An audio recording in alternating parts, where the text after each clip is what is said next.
राधे राधे। बृहस्पति यानी वीरवार व्रत कथा। भारतवर्ष में एक प्रतापी और दानी राजा राज्य करता था। वह नित्य गरीबों और ब्राह्मणों की सेवा करता था। यह बात उसकी रानी को अच्छी नहीं लगती थी। वह ना तो गरीबों को दान देती, ना ही भगवान का पूजन करती थी, और राजा को भी दान देने से मना किया करती थी। एक दिन राजा शिकार खेलने वन को गए हुए थे, तो रानी महल में अकेली थी।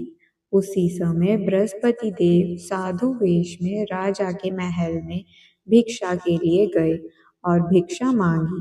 रानी ने भिक्षा देने से इनकार किया और कहा, हे साधु महाराज, मैं तो दान्य पुण्य से तंग आ चुकी हूँ। मेरा पति सारा धन लुटाता रहता है। मेरी इच्छा है कि हमारा धन नष्ट हो जाए, फिर ना रहेगा बांस, ना बचेगी बांसुरी।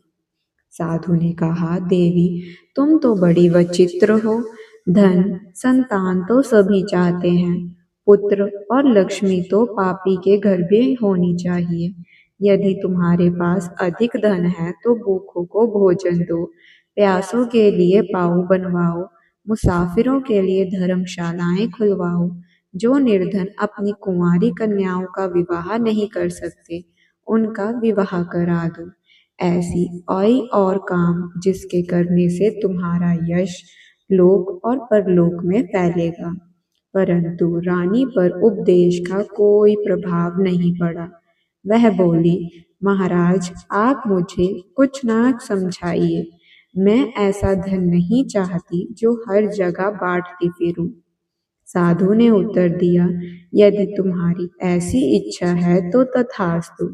तुम ऐसा करना कि बृहस्पतिवार को घर लीपकर पीली मिट्टी से अपना सिर धोकर स्नान करना, भट्टी चढ़ाकर कपड़े धोना। ऐसा करने से आपका सारा धन नष्ट हो जाएगा। इतना कहकर वह साधु महाराज वहां से आलोप हो गए। साधु के अनुसार कई बातों को पूरा करते हुए रानी को केवल 3 सप्ताह ही बीते थे कि उसकी समस्त धन संपत्ति नष्ट हो गई। भोजन के लिए राजा का परिवार तरसने लगा।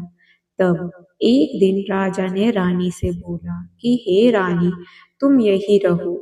मैं दूसरे देश में जाता हूँ क्योंकि यहाँ पर सभी लोग मुझे जानते हैं, इसलिए मैं कोई छोटा कार्य नहीं कर सकता।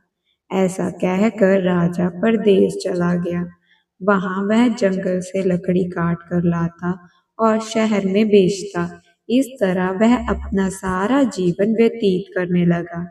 इधर राजा के परदेश जाते ही रानी और दासी दुखी रहने लगी। एक बार जब रानी और दासी को 7 दिन तक बिना भोजन के रहना पड़ा, तो रानी ने अपनी दासी से कहा, हे दासी, पास ही के नगर में मेरी बहन रहती है। वह बड़ी धनवान है। तू उसके पास जा और कुछ ले आ, ताकि थोड़ा बहुत गुजर बसर हो जाए। दासी रानी की बहन के पास गई। उस दिन बुधवार था और रानी की बहन उस समय बृहस्पति व्रत कथा सुन रही थी। दासी ने रानी की बहन को अपनी रानी का संदेश दिया, लेकिन रानी की बड़ी बहन ने कोई उत्तर नहीं दिया। जब दासी को रानी की बहन से कोई उत्तर नहीं मिला, तो वह बहुत दुखी हुई और उसे क्रोध भी आया। दासी ने वापस आकर रानी को सारी बात बता दी। सुनकर रानी ने अपने भाग्य को कोसा। उधर रानी की बहन ने सोचा कि मेरी बहन की दासी आई थी, परंतु मैं उससे नहीं बोली, जिससे वह बहुत दुखी हुई होगी। कथा सुनकर और पूजा समाप्त करके वह अपनी बहन के घर आई और कहने लगी, हे बहन, मैं बृहस्पतिवार के व्रत कह रही थी। तुम्हारी दासी मेरे घर आई थी, परंतु जब तक कथा होती है तब तक ना तो उठते हैं और ना ही बोलते हैं, इसलिए मैं नहीं बोली। कहो दासी क्यों आई थी? रानी बोली, बहन, तुमसे क्या छुपाऊं? हमारे घर में खाने तक को अनाज नहीं था। ऐसा कहते कहते रानी की आंखें भर आई। उसने दासी समेत पिछले 7 दिनों से भूखे रहने तक की बात अपनी बहन को विस्तार पूर्वक सुना दी। रानी की बहन बोली, देखो बहन, भगवान बृहस्पति देव सबकी मनोकामनाओं को पूर्ण करते हैं। देखो, शायद तुम्हारे घर में अनाज रखा हो। पहले तो रानी को विश्वास नहीं हुआ, पर बहन के आग्रह करने पर उसने अपनी दासी को अंदर भेजा तो उसे सचमुच अनाज से भरा एक घड़ा मिल गया। ये देखकर दासी को बड़ी हैरानी हुई। दासी रानी से कहने लगी, हे रानी, जब हमको भोजन नहीं मिलता था तो हम व्रत ही तो करते थे। इसलिए क्यों ना इससे व्रत और कथा की विधि पूछ ली जाए ताकि हम भी व्रत कर सके। तब रानी ने अपनी बहन से बृहस्पतिवार व्रत के बारे में पूछा। उसकी बहन ने बतलाया, बृहस्पतिवार की व्रत में चने की दाल और मुनक्का से विष्णु भगवान का केले की जड़ में पूजन करें तथा दीपक जलाएं, व्रत कथा सुने और पीला भोजन ही करें। इससे बृहस्पति देव प्रसन्न होते हैं। व्रत और पूजन विधि बताकर रानी की बहन अपने घर को लौट गई। 7 दिन के बाद जब गुरुवार आया तो रानी और दासी ने व्रत रखा। घुड़साल में जाकर चना और गुड़ लेकर आई। फिर इससे केले की जड़ तथा विष्णु भगवान का पूजन किया। अब पीला भोजन कहाँ से आए, इस बात को लेकर दोनों बहुत दुखी थी। चूंकि उन्होंने व्रत रखा था, इसलिए बृहस्पति देव उनसे नाराज थे। इसलिए वह एक साधारण व्यक्ति का रूप धारण कर 2 थालों में सुंदर पीला भोजन दासी को दे गए। भोजन पाकर दासी प्रसन्न हुई और फिर रानी के साथ मिलकर भोजन ग्रहण किया। इसके बाद वह सभी गुरुवार को व्रत और पूजन करने लगी। बृहस्पति भगवान की कृपा से उनके पास फिर से धन संपत्ति आ गई, परंतु रानी फिर से पहले की तरह आलस्य करने लगी। तब दासी बोली, देखो रानी, तुम पहले भी इस प्रकार आलस्य करती थी। तुम्हें धन रखने में कष्ट होता था, इस कारण सभी धन नष्ट हो गया, और अब जब भगवान बृहस्पति की कृपा से धन मिला है तो तुम्हें फिर से आलस्य होता है।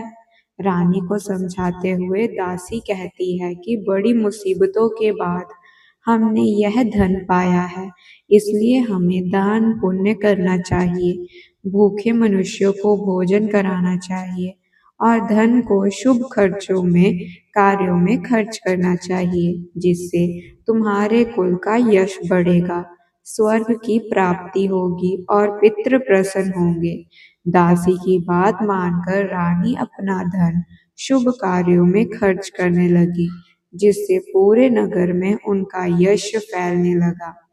बृहस्पतिवार व्रत कथा के बाद श्रद्धा के साथ आरती की जानी चाहिए। इसके बाद प्रसाद बांटकर उसे ग्रहण करना चाहिए। एक दिन राजा दुखी होकर जंगल में एक पेड़ के नीचे आसन जमाकर बैठा गया। वह अपनी दशा को याद करके व्याकुल होने लगा। बृहस्पति का दिन था। एकाएक उसने देखा कि निर्जन वन में एक साधु प्रकट हुए। वह साधु वेश में स्वयं बृहस्पति देवता थे। लकड़हारे के सामने आकर बोले, हे लकड़हारे, इस सुनसान जंगल में तू चिंता मगन क्यों बैठा है? लकड़हारे ने दोनों हाथ जोड़कर प्रणाम किया और उत्तर दिया, महाराज जी, आप सब कुछ जानते हैं, मैं क्या कहूँ। यह कहकर रोने लगा और साधु को अपनी आत्मकथा सुनाई। महात्मा जी ने कहा, तुम्हारी स्त्री ने बृहस्पति के दिन बृहस्पति भगवान का निरादर किया था, जिसके कारण रुष्ट होकर उन्होंने तुम्हारी यह दशा कर दी। अब तुम चिंता को दूर करके मेरे कहने पर चलो तो तुम्हारे सब कष्ट दूर हो जाएंगे और भगवान पहले से भी अधिक संपत्ति देंगे। तुम बृहस्पति के दिन कथा किया करो। 2 पैसे के चना मुनक्का लाकर उसका प्रसाद बनाओ और शुद्ध जल से लोटे में शक्कर मिलाकर अमृत तैयार करो। कथा के पश्चात अपने सारे परिवार और सुनने वाले प्रेमियों में अमृत व प्रसाद बांटकर आप भी ग्रहण करो। ऐसा करने से भगवान तुम्हारी सब मनोकामनाएं पूर्ण करेंगे। साधु के ऐसे वचन सुनकर लकड़हारा बोला, हे प्रभु, मुझे लकड़ी बेचकर इतना पैसा नहीं मिलता जिससे भोजन के उपरांत कुछ बचा सकूं। मैंने रात्रि में अपनी स्त्री को व्याकुल देखा है। मेरे पास कुछ भी नहीं है जिससे मैं उसकी खबर मंगा सकूं। साधु ने कहा, हे लकड़हारे, तुम किसी बात की चिंता मत करो। बृहस्पति के दिन तुम रोजाना की तरह लकड़ियां लेकर शहर को जाओ। तुमको रोज से दुगना धन प्राप्त होगा, जिससे तुम भली भांति भोजन कर लोगे तथा बृहस्पति देव की पूजा का सम्मान भी आ जाएगा। इतना कहकर साधु अंतर्ध्यान हो गए। धीरे धीरे समय व्यतीत होने पर फिर वही बृहस्पतिवार का दिन आया। लकड़हारा जंगल में लकड़ी काटकर किसी शहर में बेचने गया। उसे उस दिन और दिन से अधिक पैसा मिला। राजा ने चना गुड़ आदि लाकर गुरुवार का व्रत किया। उस दिन से उसके सभी कलेश दूर हुए। परंतु जब दोबारा बुधवार का दिन आया तो बृहस्पतिवार का व्रत करना भूल गया। इस कारण बृहस्पति भगवान नाराज हो गए। उस दिन उस नगर के राजा ने विशाल यज्ञ का आयोजन किया था तथा शहर में यह घोषणा करा दी थी कि कोई भी मनुष्य अपने घर में भोजन ना बनावे, न आग जलावे, समस्त जनता मेरे यहाँ भोजन करने आवे। इस आज्ञा को जो ना मानेगा उसे फांसी की सजा दी जाएगी। इस तरह की घोषणा संपूर्ण नगर में करवा दी गई। राजा की आज्ञा अनुसार शहर के सभी लोग भोजन करने गए, लेकिन लकड़हारा कुछ देर से पहुंच गया। इसलिए राजा उसको अपने साथ घर ले गए और ले जाकर भोजन करा रहे थे तो रानी की दृष्टि उस खूंटी पर पड़ी जिस पर उसका हार लटका हुआ था। वह वहां पर दिखाई नहीं दिया। रानी ने निश्चय किया कि मेरा हार इस मनुष्य ने चुरा लिया है। उसी समय सिपाहियों को बुलाकर उसको कारागार में डलवा दिया।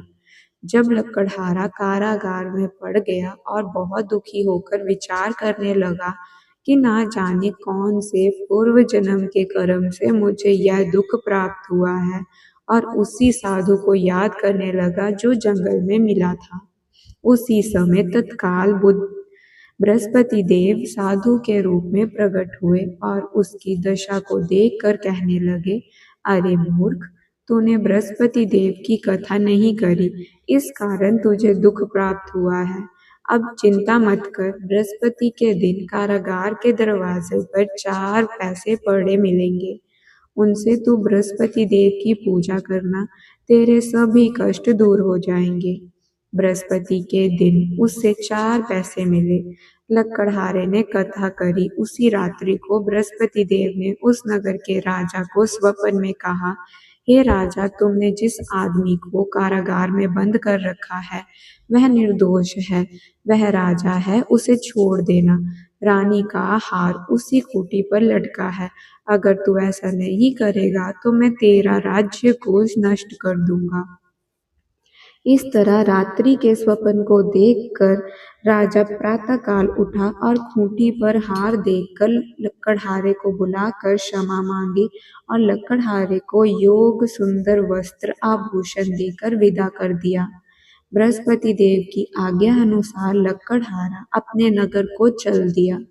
राजा जब अपने नगर के निकट पहुंचा तो उसे बड़ा आश्चर्य हुआ।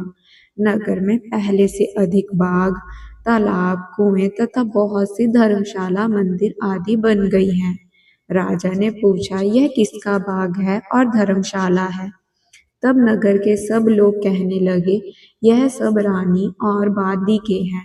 तो राजा को आश्चर्य हुआ और गुस्सा भी आया।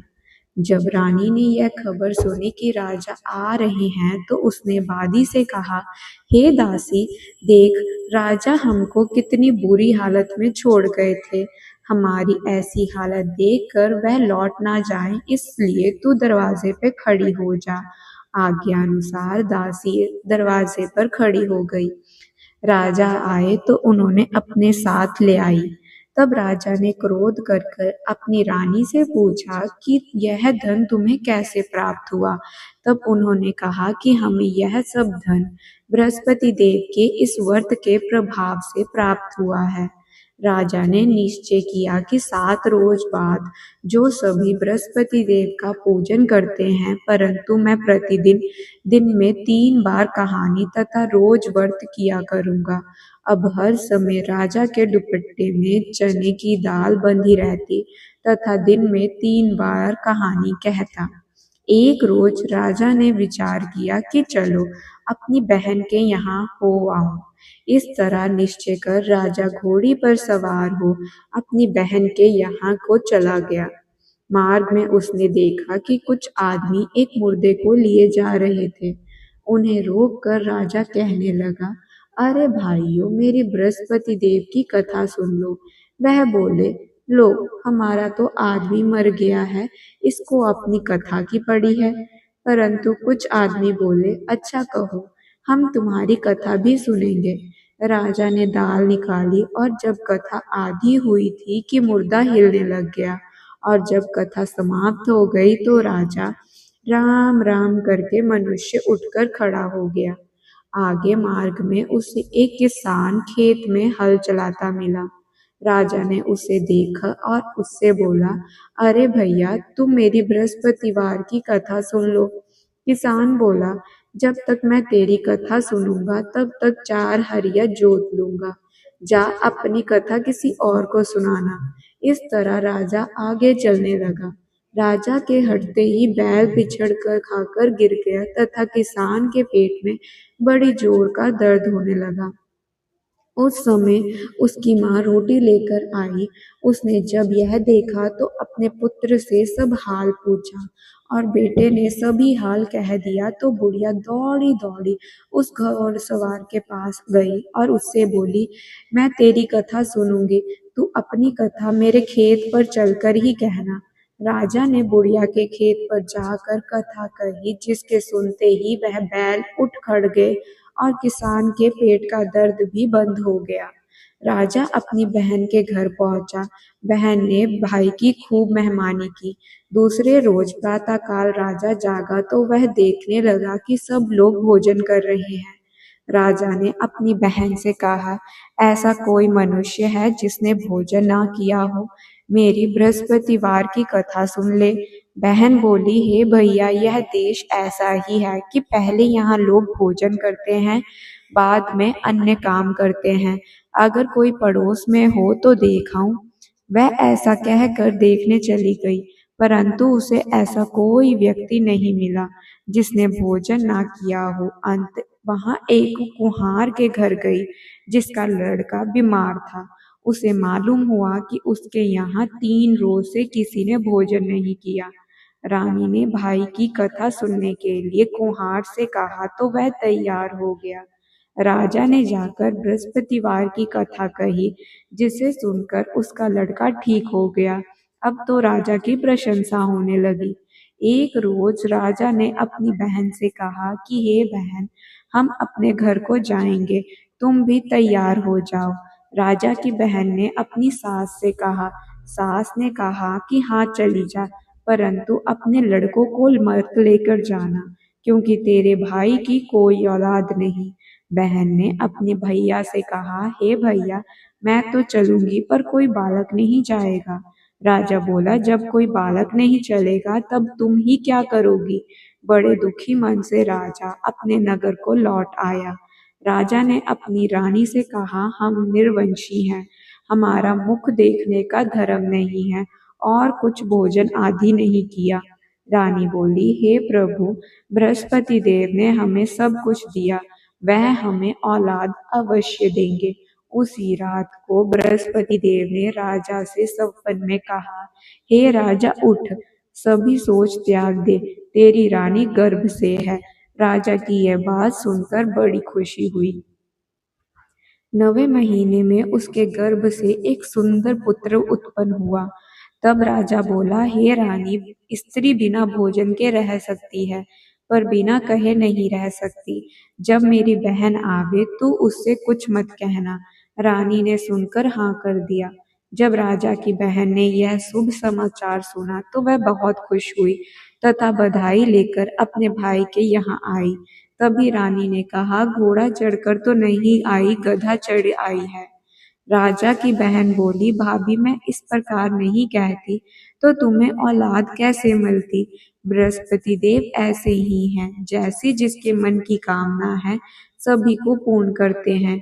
जो सद्भावना पूर्वक बृहस्पतिवार का व्रत करता है एवं कथा पढ़ता है अथवा सुनता है, दूसरे को सुनाता है, बृहस्पति देव उसकी सभी मनोकामनाएं पूर्ण करते हैं। भगवान बृहस्पति देव उसकी रक्षा करते हैं। संसार में जो मनुष्य सद्भावना से भगवान जी का पूजन व्रत सच्चे हृदय से करता है तो उसकी सभी मनोकामनाएं पूर्ण होती हैं। जैसी सच्ची भावना से रानी और राजा ने उसकी कथा का गुणगान किया तो उनकी सभी इच्छाएं बृहस्पति देव जी ने पूर्ण की थी। इसलिए पूर्व कथा सुनने के बाद प्रसाद लेकर जाना चाहिए। हृदय से उनका मनन करते हुए जयकारा लगाकर बोलना चाहिए, बोलो बृहस्पति देव की जय, भगवान विष्णु की जय। राधे राधे।